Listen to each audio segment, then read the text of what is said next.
Here's a quick video about the Helix Floor when you have problems with your switches. They're very easy to replace. They're not so difficult. There's another couple websites that'll show you how to get this board out, but this is the Helix pedal board taken out. And these guys right here, right there, are the switches that we're going to take out. And I'm going to show you here in a sec. One of the most important tools you can get is an electric desoldering iron, such as this. I got this from Amazon, and I'll show you what it looks like. It's this guy right here. And so you push down on this guy when you're heating it up.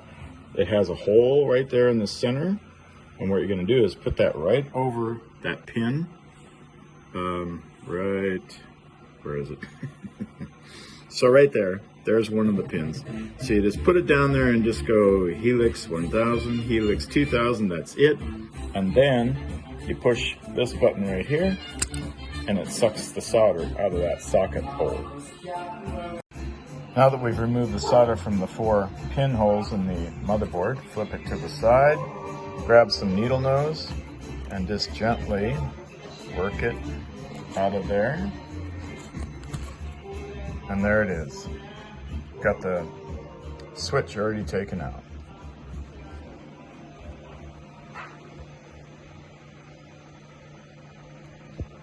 Here we are with one of the desoldering joints right here. This is the second one of the one I showed you.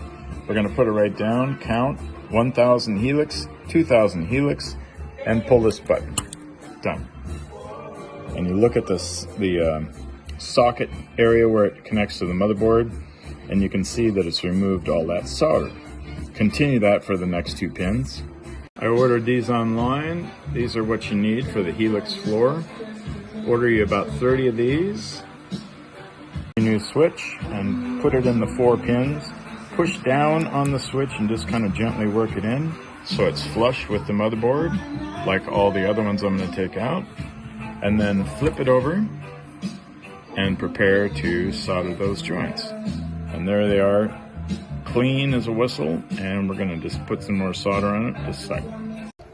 Here we are, reversing the process. Now we're gonna heat up 1 pin, Helix 1000, Helix 2000, put a little solder on there, and it flows right down on it. Helix 1000, Helix 2000. A little more, just a tad. There we go. Just want to have a nice shiny bead on top when you're done. Helix 1000, 2000, drop some solder. And look at the joints. And I approve. It's got solder all the way around. It's flowed in there nicely. There they are. You're done.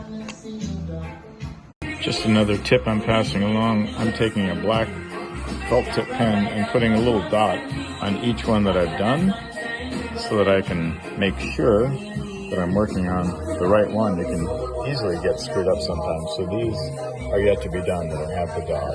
So I'm halfway done. Cool. To note that they are rectangular in shape, so they won't fit down in the socket like this. They will not fit there. You've got to fit them in the holes so that they coincide with that distance. Get another picture here. So it seems to be fun. Anyway, now we're going to take it, flip it over, make sure all the pins are lined up in the hole, and gently lock it in. And snap it in. Now it's flush with the motherboard. Now you're ready to flip it over, and you'll see your pins are waiting for solder. And now the proof everything is working. Another helpful tip here, I hope. When you go back with your desoldering iron, put it over the tip and kind of rock and roll it around Helix 1000, 2000, and pop it. And do it again.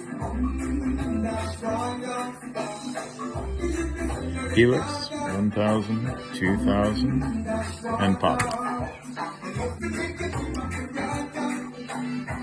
Look down here, and let's find our joints there. right there. You'll see all the holes are open. We can follow it up with a checker.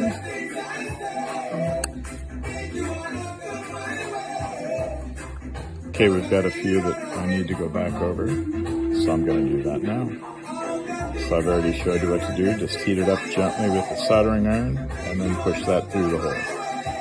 Here's another quick tip. After you take the original switch out, go back and reheat both of the, all four, holes that are on the motherboard, and follow it up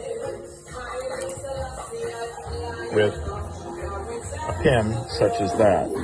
And you just force it down into the hole to make sure there's no solder left in there. That'll give you a nice clear opening. So it's about the size of a paper clip. Just run it down the hole and just kind of swirl it around and back out.